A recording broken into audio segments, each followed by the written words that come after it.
हाय नमस्कार दोस्तों। तो मैं भोजपुरी गायक छोटू छाया, हम अपने श्रोताओं का पैर छूकर प्रणाम करते हैं और आप सबके लिए आज बहुत ही अच्छा और बहुत ही सुंदर गाना लेकर आए हैं और हम आशा करते हैं कि यह गाना बहुत ही आपको पसंद आएगा। दिल को झकझोर देने वाला गाना एकदम है भैया। तो आप सब हमारे चैनल पर जाइए और इस गाने को सुनिए, प्यार दीजिए, दुलार दीजिए और कमेंट कीजिए कि आपको गाना कैसा लगा। अगर आप हमारे चैनल पर नया है तो प्लीज हमारे चैनल को सब्सक्राइब कीजिए, वीडियो को लाइक कीजिए और ज्यादा से ज्यादा शेयर कीजिए और सपोर्ट कीजिए। तो देर नहीं करते हुए चलते हैं इस गाने को और सुनते हैं इस गाना को।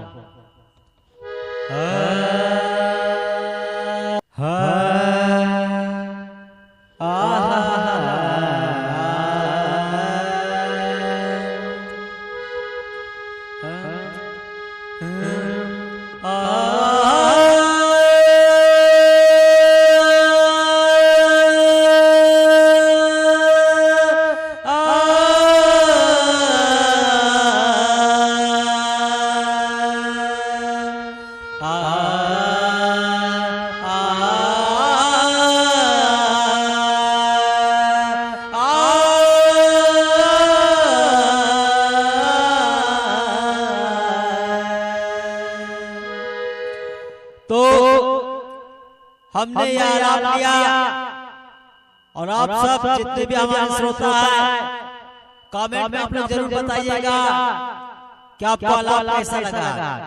अगर आलाप अच्छा लगा है तो वीडियो को लाइक कर दीजिएगा, कमेंट बॉक्स में अपना कमेंट लिखिएगा और मुझे सपोर्ट कीजिएगा। तो चलते आगे गाने की ओर और गाने का आनंद लेते हैं। आजकल प्यार में धोखा मिलता, प्यार के लोग बदनाम करता, यही बात आधारित को हम गाना गई है। गाना नीलकमल सिंह जी का है जौना के बोलबा लोग प्यार से जराता बदनाम सलाई बा। ई गाना के हारमोनियम पर गावल जाई, बजावल जाई और सुनल जाई और आप सब कमेंट करके जरूर बताइए कि आपका गाना कैसा लगा। तो आवाज सुनो जरा।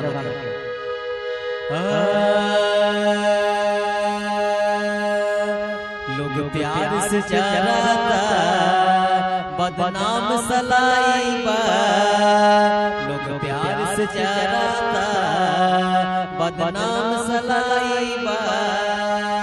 मतलब के दुनिया के इहे सच्चाई बा, मतलब के दुनिया के इहे सच्चाई बा। लोग प्यार से जराता बदनाम सलाई बा।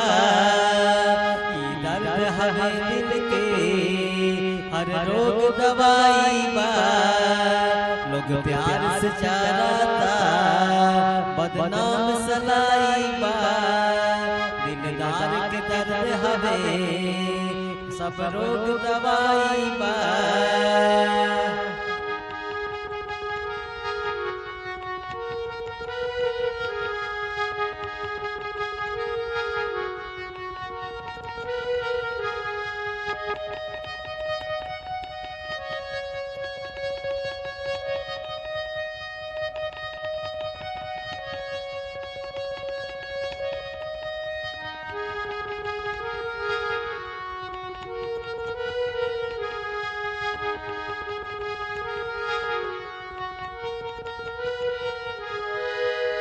और आगे सुनल जाओ, बहुत ही अच्छा एक अंतरा बा, बहुत ही अच्छा बोल बा। तो आगे का कहता भैया सुनल जाओ। कहता भैया जिंदगी में बस तारा पूनम के रात रहे, उगत सूरज रहता दुनिया साथ रहे, चमकत सूरज रहत दुनिया साथ रहे। दुख के बादल घेरे गायब परछाई है, दुख के बादल घेरे गायब परछाई है। लोग प्यार से चराता बदनाम सलाई बा, लोग प्यार से चराता बदनाम सलाई बा। मतलब के दुनिया के इहे सच्चाई बा, मतलब के दुनिया के इहे सच्चाई बा। दिलदार के दर्द हवे सब खेल दवाई है, दिलदार के दर्द हवे सब खेल दवाई है। लोग प्यार से चराता बदनाम सलाई बा।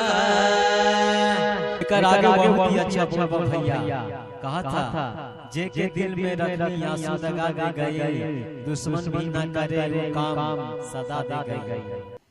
कहा था जे के दिल में रखनी आंसू लगा दे गए, दुश्मन भी न करे वो काम सदा करे, दुश्मन भी न करे वो काम सदा करे। जे के दिल में रखनी आंसू दगा दे गए, दुश्मन भी न करे वो काम सदा गए, दुश्मन भी न करे वो काम सदा गए। नील कमल के किस्मत ताहर जाई है, नील कमल के किस्मत ताहर जाई है। लोग प्यार से चराता बदनाम सलाई है, मतलब के दुनिया के इहे सच्चाई है, मतलब के दुनिया के इहे सच्चाई है। लोग प्यार से चराता बदनाम सलाई है, लोग प्यार से चराता बदनाम सलाई है। दिलदार के दर्द हवे सब खेल दवाई है। हम आशा और पूरा विश्वास करेंगे कि ये गाना आपको बहुत ही अच्छा लगा होगा, बहुत ही पसंद आया होगा। तो इस गाने को आप लोग सुनिए, प्यार दीजिए, दुलार दीजिए और हमारे चैनल को सब्सक्राइब कीजिए, वीडियो को लाइक कीजिए, ज्यादा से ज्यादा शेयर कीजिए और मुझे सपोर्ट कीजिए ताकि मैं बहुत ही प्यारा प्यारा बहुत ही सुंदर सुंदर संगीत आप सबके बीच में लाऊंगा और मनोरंजन कराऊंगा। इसी के साथ मैं आज का प्रोग्राम समाप्त करता हूँ। अगले दिन बहुत ही अच्छे गाने के साथ आप सब श्रोता के सामने आएंगे और आपका मनोरंजन करवाएंगे। धन्यवाद।